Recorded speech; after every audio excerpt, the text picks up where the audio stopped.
In next session, we will talk about please do not forget my parents. The digital exclusion is happening, so you all better know what about it. And the present will be Sae Ra Germaine, the Deputy CEO of Cavo, and talk about access to the internet in Australia 6. Libraries are awesome. Now, please welcome Sae Ra. All right. So I do have to say, and I've been told by my coach not to apologise, but this is my first time speaking at an LCA and everything open, so my apologies.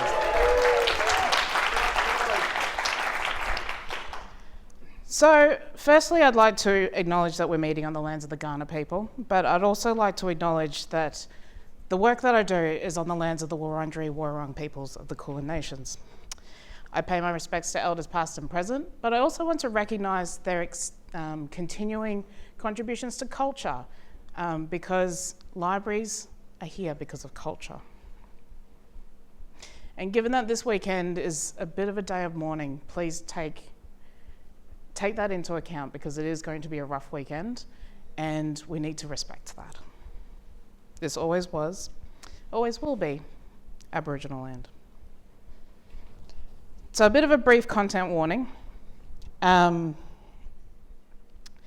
be talking about some sensitive topics like bushfires, book bans, COVID-19 lockdowns.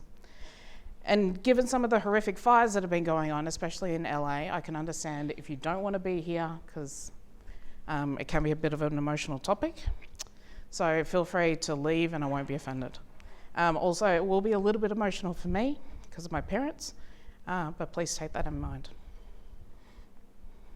So, I am Sae Ra Germaine, the one with the blue hair.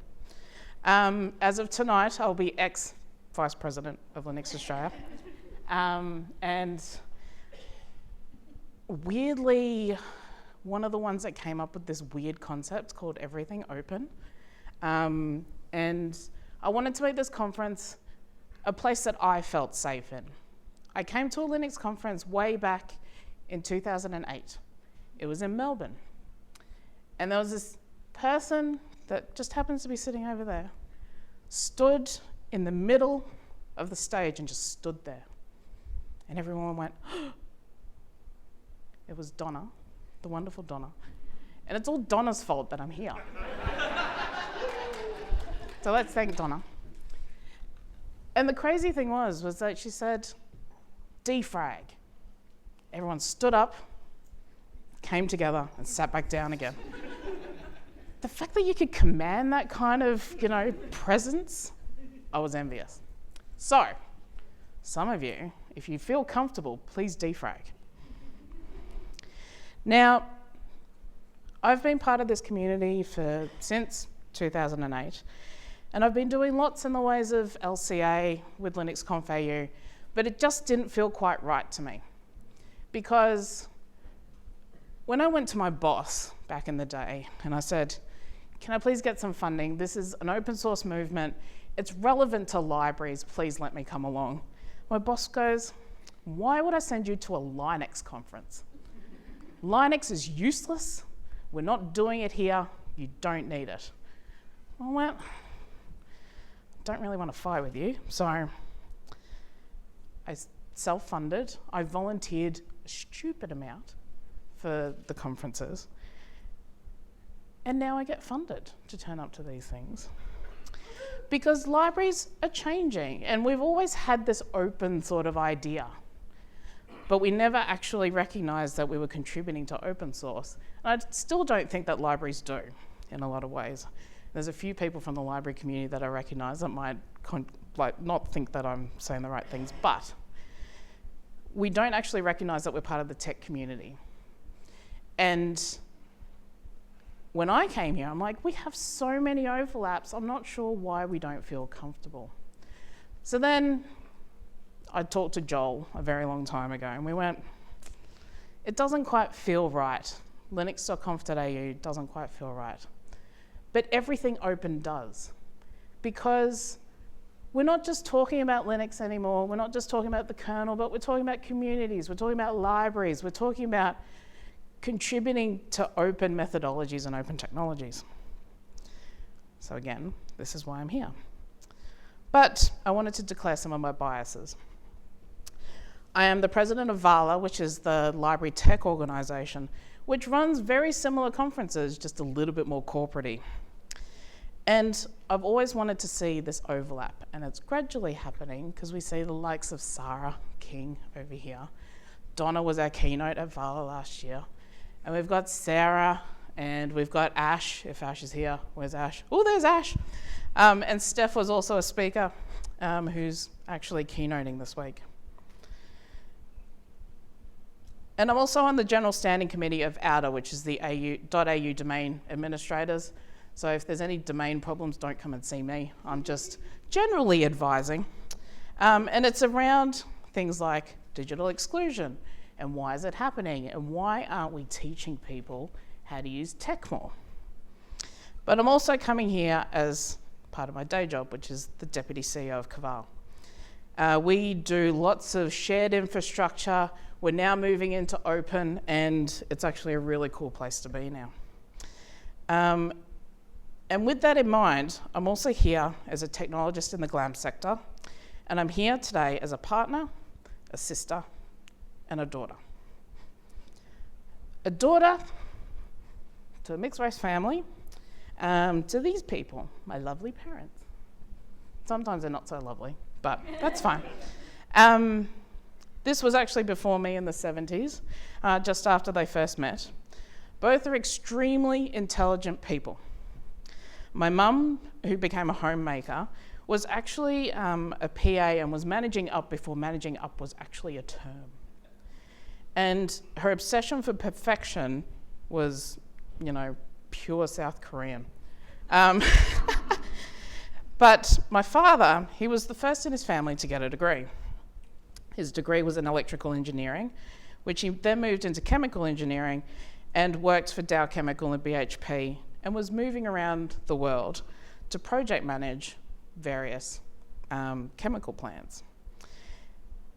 But towards the year 2000, the wonderful Y2K bug happened, and he was managing that for Smith's chips. Now, who would have thought that Y2K would be a problem for Smith's chips? Turns out it was. And he also was the person that had the patent for the paneling of the Rod Laver Arena. So, pretty cluey guy. They travelled all over the world, and while they were going to every country, they were actually building communities and making sure that everyone else was feeling safe and everyone else was feeling welcome. And despite their, you know, rather conservative views, I decided to rebel against them.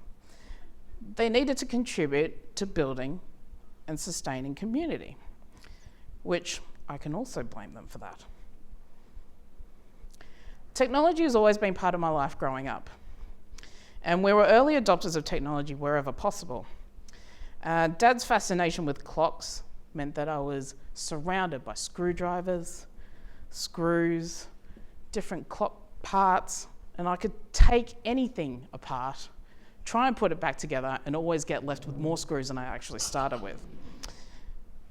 But we always had computers when I was growing up, and I even remember the tape drive that I was given, and I had no idea how to use it on the computer then.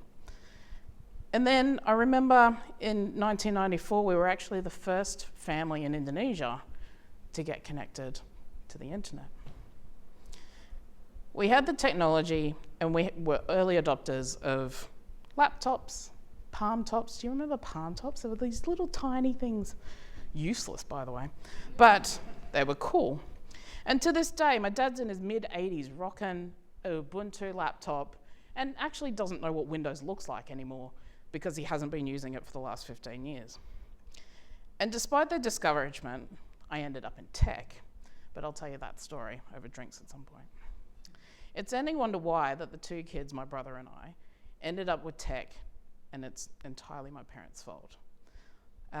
My brother is now a sysadmin for a water corporation, and, well, you know what I've been doing.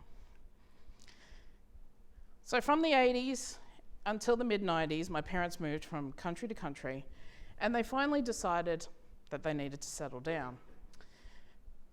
My mum wanted to end up and settle in a very secluded place. We grew up in apartment blocks, highly dense areas. My parents and mum wanted to live amongst the trees. So you can see here that my parents are up in the top corner here. We're not that far from Melbourne, 48 minutes to be exact. And the town was called Bacchus Marsh. There was 11,000 people at the time, and it's now considered to be one of the fastest growing suburbs in Australia. They were surrounded by trees. The trees, well, it was actually quintessential bush Australia. Gum trees, kangaroos, cockatoos, echidnas, wallabies, and wombats were everywhere. I was a bit freaked out because nature and I don't mix, especially because I was a city kid, but it was home. We moved there and there was 2 phone lines. One was for the phone and the other was for fax, but most importantly, the internet. That connection was important to him because it meant we had access to information. He was one of the ones that bought that giant encyclopedia set, and we've still got it to this day, but he always made sure that we had access to information. And that access actually became a lot more important because you can see here, that's how we get our alerts when there's a bushfire. Now this was our little pocket of paradise, and we could have moved because a lot of people say, well, why do you live in the middle of bush Australia? But we weren't that far from Melbourne, so surely communication is not terrible. But fast forward to the broadband days. My brother and I moved out, and the reliance on the landline became even more important. The quality of conversation that you could have with someone over a phone line was deeply, deeply important to my mum, especially because she wanted to contact her family in Korea. Mobiles were becoming increasingly more popular device, but the fact that we had to stand outside of the house to get reception was not really a comfortable thing to do when there's time zones involved, and it gets quite cold outside sometimes. So my dad decided to fix the problem. He worked out with this company in Bacchus Marsh a way to get point-to-point wireless. It was over the tree, so it was super tall. But you could get single megabit speeds, and that was the best thing ever. Until one day, the cockatoos happened. Now, for those in the audience that don't know what a cockatoo is, they're quite adorable. But pardon my French, they're absolute assholes. These buggers are very destructive. They chewed through the cabling right at the top of the dish. They fixed it. It was stupid expensive. But then a year later, it got destroyed again. Now, who would have thought when you're designing a point-to-point wireless dish that you have to take into account that there's going to be this little bird, well, it's not little, this bird biting the crap out of your dish? Do you actually design that in your design plans? Is that a use case that comes up? And Peter Chubb is nodding yes. But I would love to be the help desk person that received that ticket and blaming it on the third party being a cockatoo. All jokes aside, that's when my parents' connection to the world was being cut off.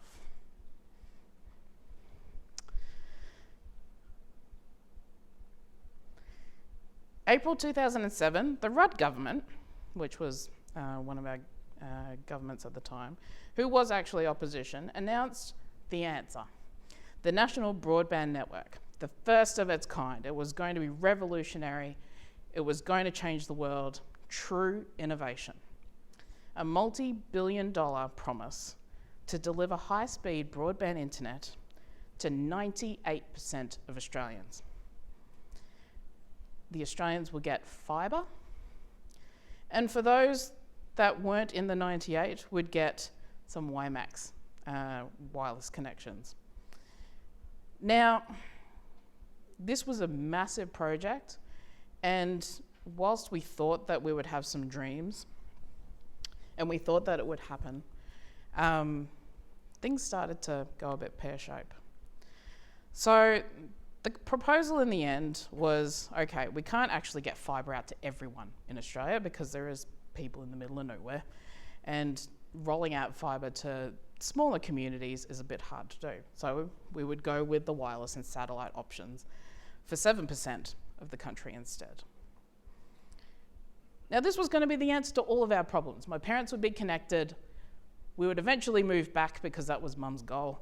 And everything would be glorious. We'd have fibre. We could always upgrade. The Rudd government won the election. And in 2009, the Rudd government announced how it was going to implement things. And judging by the maps, my parents were going to get fibre. We're good. Until the then opposition leader, the Communications Minister Malcolm Turnbull quoted to say that it was an expensive exercise. And there was no evidence in this document that there was a requirement to have 100 megabit speeds per second. What? Like, why? Like, why are we determining at a specific point in time that this technology is going to be useless to us? Why do we need it? Who knows? But apparently, connection doesn't matter.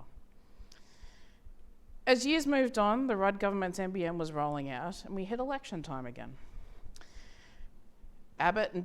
The Abbott-Turnbull government proposal was about 2013. We've decided we're going to move to a mix of technologies because it's going to be cheaper. That's what we want, cheaper. And the government's all about saving money, and we're going to bring us back in the black. And so we were going to move to fibre to the curb. So the fibre would go to a specific point. We'd go copper the rest of the way. That's not going to be a problem at all. Or we'd go fibre to the node, which was further down. So my parents' node was actually about 5 k's away. Or we'd go HFC, which is the hybrid fibre coax. Or we'd go satellite. Why not?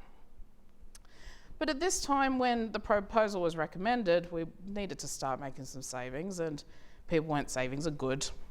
That means that this government's going to be good. And we were, we're not spending money on critical infrastructure anymore. We're actually spending it on saving money. And this is where the first signs of the digital divide started really showing its colours in Australia. The Abbott-Turnbull government won. And it was also about the time our weird and not so wonderful revolving prime ministers, door of prime ministers started happening. And it was kind of hard to keep track of whose policy was what at that time. So fast forward to today. Now, apologies to those with a specific colour blindness. The lighter colours, and there's darker colours as well. The darker colours are the fibre. And the lighter colours are a mix of stuff. Now, when I actually try to find out what that mix of stuff was, there's a whole bunch of weirdness. But today, we're all purple. We're all happy, right? We're all connected. No. So apparently 98% of the we've got 98% of coverage with the NBN. That's freaking awesome. But everyone's not actually connected. What about my parents? So now let's remember where my parents live. They live here on this street with lots of trees. And like I said, the node is far, far away. Remember, this is how far they live from Melbourne. Not that far at all. This is a map of their road, and thanks to Luke Pryor's map, you can actually see a smattering of, it's hard to say. There's some unknowns. Most of them are unknowns. The red is satellite, and the rest are unknowns. The biggest issue on the street is that you have to be subscribed to Sky Muster. There's not really any other solution. And if you actually do subscribe to Sky Muster, they will cut your copper connection. Can we see a problem? Now remember this, my parents, they live in a bushfire-prone area. And during Black Saturday, my parents lost their landline for 6 weeks. The technicians came out and went, we're not sure what the problem is. We think someone disconnected it accidentally because they joined Sky Muster. Weeks went by, they had nothing. The telecommunications company at the time went, we'll send you a phone with 3G, that'll be fine, right? The only way that they could get reception, well, proper reception so that they could get their alerts, was stand outside. Not quite a good thing if there's a bushfire. Bushfire alerts came through the landline. How are you supposed to get that if you don't have a connection? Luckily, no fires came near them at that time, but every summer is pure worry, and to this day, still a worry.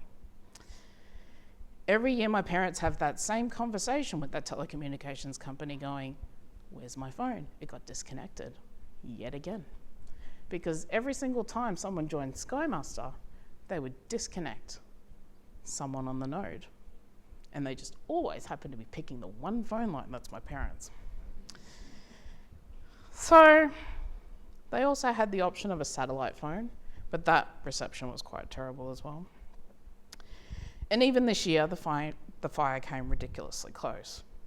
So close that we got alerted 15 minutes down the road that my parents were near a bushfire, but they didn't get a single alert. Because guess what happened? 3G got disconnected, didn't it? Oh, the picture didn't turn up. So this was supposed to be a picture of 3G being turned off and an article about it. So we were shutting down 3G because 4G and 5G was perfectly sufficient. Turns out, apparently not, because that's the slide I got when I was at my parents' place. So to get decent 4G coverage, because you can actually not get 5G out there, you do have to stand in a specific place at my parents' house, doing a bit of a teapot dance, probably rubbing your belly and tapping your head. It's not a great time. And talking like mum's family's getting old, she'd like to be able to talk to them every once in a while.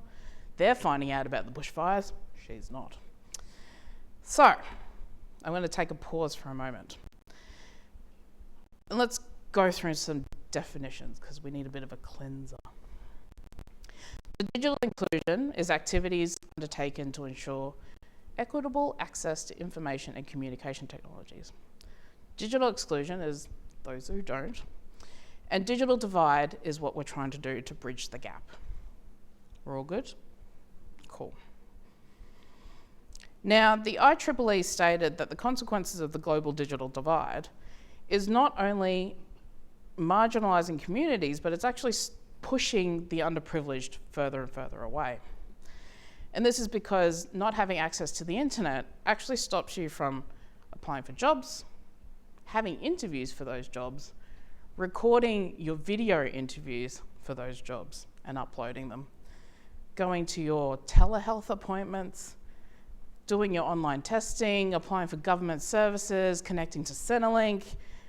We've just moved everything online, didn't we, since COVID? And that kind of makes things a little bit difficult for the likes of my parents. They're not going for jobs anymore, but they can't connect to their doctor.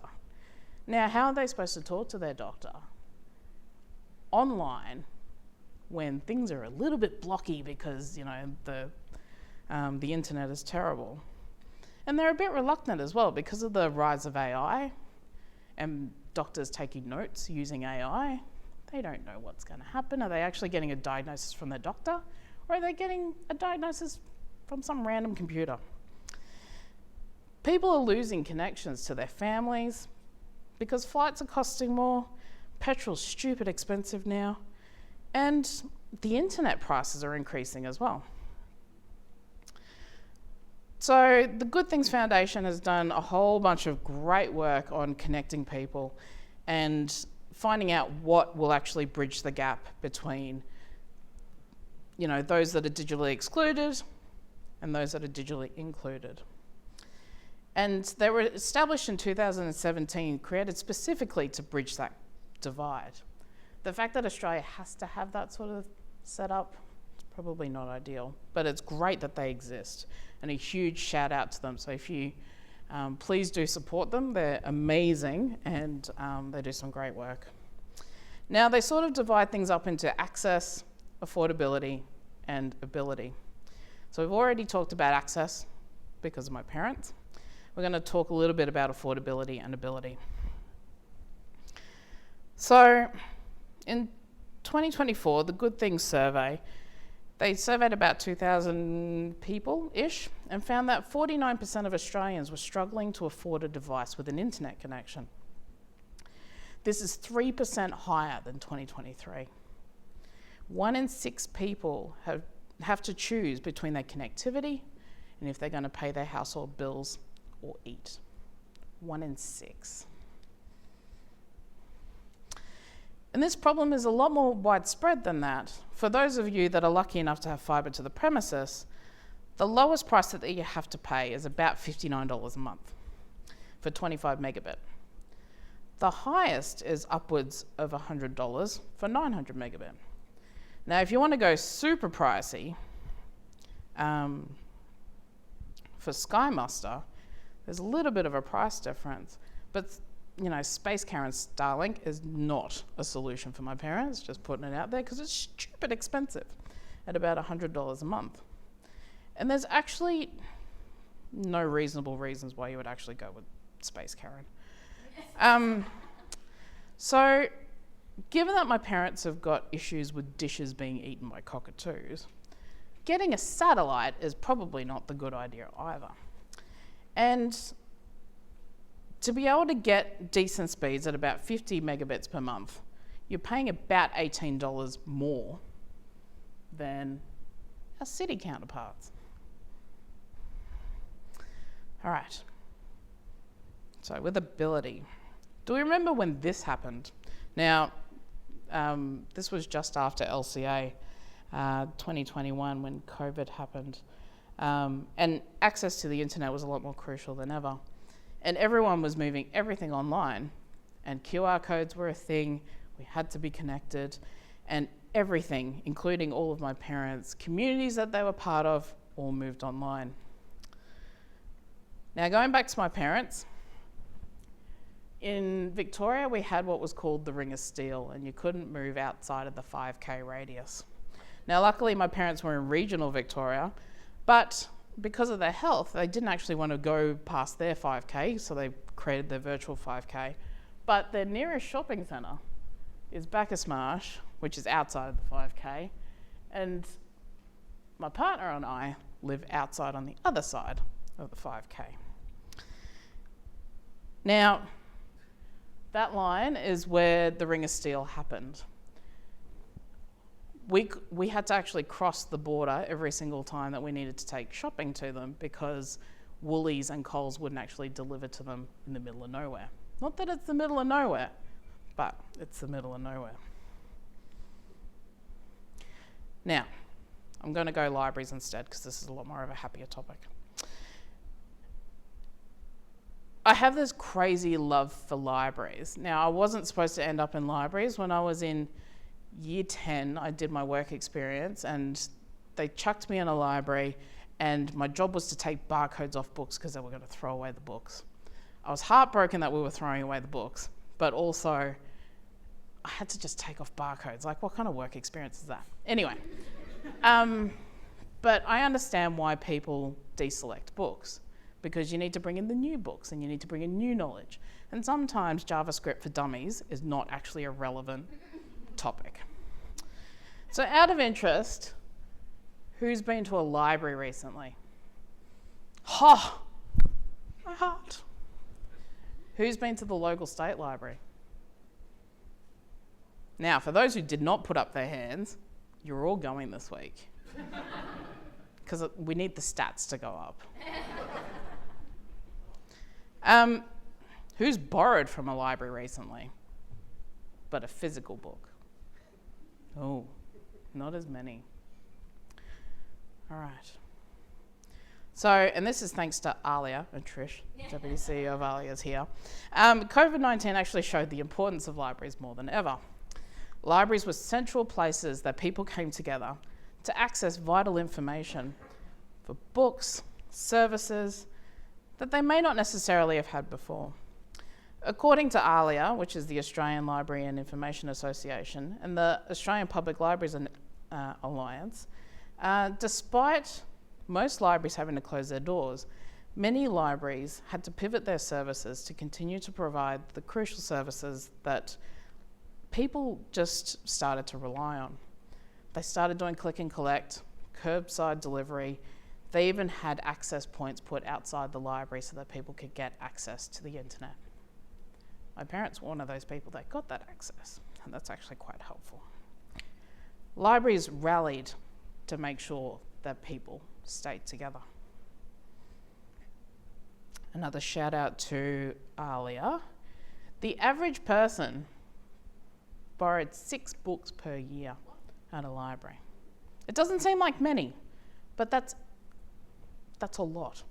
There's 43.5 million items that you could borrow in Australia. 113 million physical loans were conducted. 46 million digital loans were conducted. And interestingly, physical was a lot higher than digital. And the even more interesting bit was the 12 million hours of internet that got used. And that isn't all of the states either. Only some of the states could provide that data. Have we seen one of these before? Oh. And shout out to Geelong, because they're quite awesome. Please do shout out to the Geelong Regional Libraries. They've got a stunning library. You should go there too. Now, the number of ways that libraries actually ensure connection is to have one of these. They're fully decked out with books, Wi-Fi, satellite that probably won't get attacked by cockatoos. And someone drives around and provides that access to people in regional areas. Now, the Geelong Regional Library does about 25 stops per fortnight and provides those access. And in a lot of cases, it's to get access to government services. Should libraries really be providing that? Probably, but it's debatable. But we're providing that anyway. The other thing that these vans provide is access to tools, learning technologies. They deliver books that they want and iPads because, people need access to technology. Valuable resources for these country towns that may not necessarily be able to get to with their local branch library. Now, they're not just in regional areas. This is, thanks to Donna for this photo, this is the Melbourne van, so in the Melbourne CBD. This is actually providing library access to those that may not feel comfortable going into a library. They also provide access to government services again, Wi-Fi, all of that sort of thing. But you can also apply for passports, fix up your Centerlink issues, get tax help. Turns out librarians can do a bazillion different things. Now, providing these services, there's a number of direct benefits that the libraries have.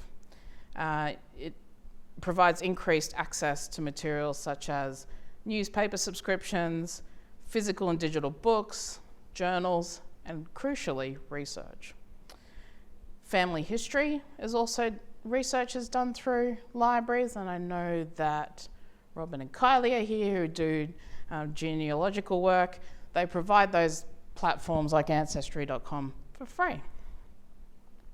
They also get access to languages. So the organisation that I work for, Caval, we import books from overseas in 52 languages. We catalogue them and make sure that they're accessible for the public so that they can actually learn their native language, and that actually keeps that language alive.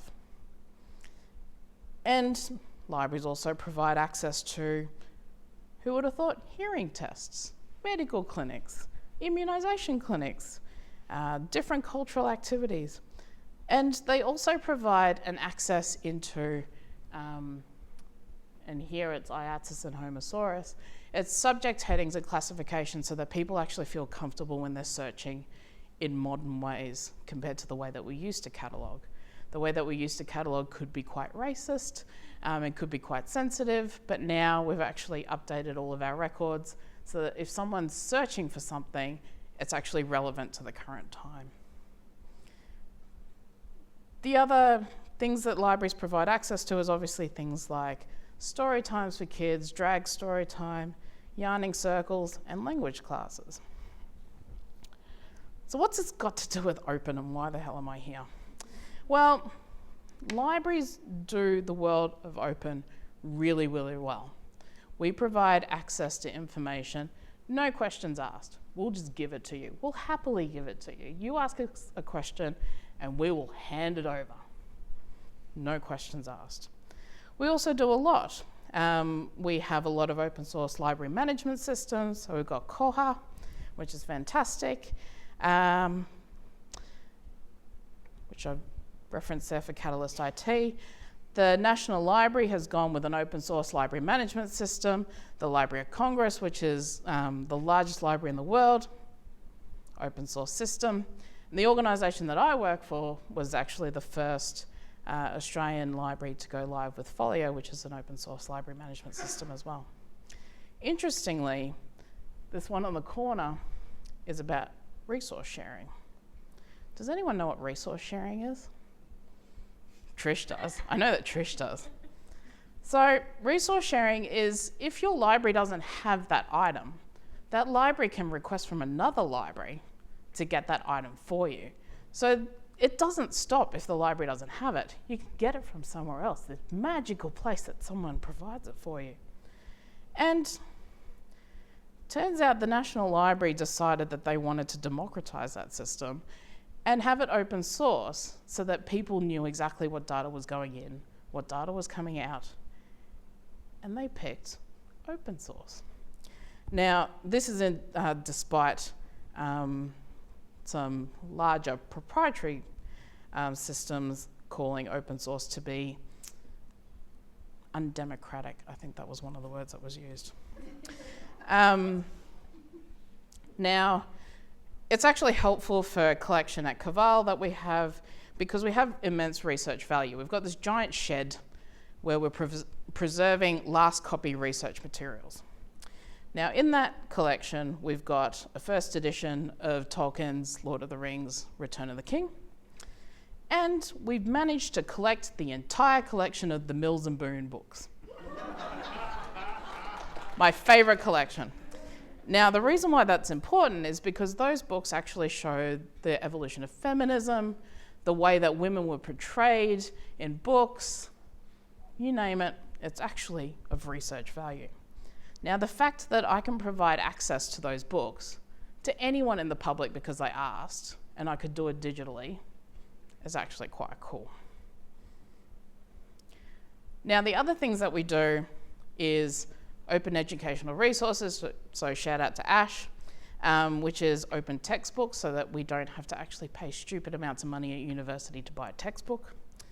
It helps reduce the costs, it helps provide, access, and it increases engagement because a lot of those textbooks are actually created by the students as well. So you're getting current textbooks, not just the one that I had to pay $450 for because my lecturer told me I had to. There's open data, but we all know what open data is. There's open repositories, so when you do your research and you need to submit it somewhere, it goes into a repository that's run by an open source system. It's open access. And then there's digital preservation. Who knows what digital preservation is? A few of you. So when you're creating these slides, can you guarantee to me, or when you're developing your software, can you guarantee to me that it will still be usable in 10 years' time? Probably not. But a digital preservation system, which mostly happens to be open source, will let you do that. It will actually keep a current version and then it will update it as it goes. Now, why should you care? Oh, the picture didn't work. This is a picture of, well, I have a lovely session of a drag children's story time. Now, apparently being a librarian can be quite dangerous. There was a lot of drag story times that happened over the last few years, but actually got cancelled because of death threats and the fact that people didn't like the fact that we were running a drag story time. It's a bit of a joke, because libraries are supposed to be safe, they're supposed to be a place that you can bring your kids, it's supposed to be representative of everyone. Not necessarily. Oop. This was supposed to be another one about book bans, which the lovely Trish has done some amazing advocacy work for. The Cumberland City Council, which is just outside of Western Sydney, stupidly voted the libraries had a blanket ban on books that had same-sex parenting in them. Who decides that that's actually a legitimate thing? But turns out those councils are a bit stupid. We won thanks to the advocacy, and I really do suggest that if there's any petitions or anything like that, please do sign them, because they actually are worth a lot. So I'm going to wrap up because I've got 2 minutes apparently. So there's a few things you can do. If you're from the government, fix the damn NBN. If you're from the NBN, why haven't you fixed it yet, and why are you making it so expensive? If you're from the telecommunications company, please don't disconnect my parents. If you're from a library, we love you. If you go to libraries, I thank you, because we love you. And if you came to this talk and go to a library tomorrow, please say hi and thank them for all the awesome work that they do. If you're an advocate, help those libraries, sign those petitions, turn up and just be that firewall for those librarians that have to put up with those death threats. And if you have parents like mine, help them out, get them connected to their library, because they don't necessarily think that's an option. Libraries do change lives, and they can also change yours. So take advantage of it where you can. You need to get the stats up, because the more usage it gets, the more funding it gets. But wait, the government just announced that they're going to fix the internet. They're going to fix the NBN. Will it fix it for my parents? Nah. But hey, there's hope, and Hope Punk is awesome. So, on that, thank you.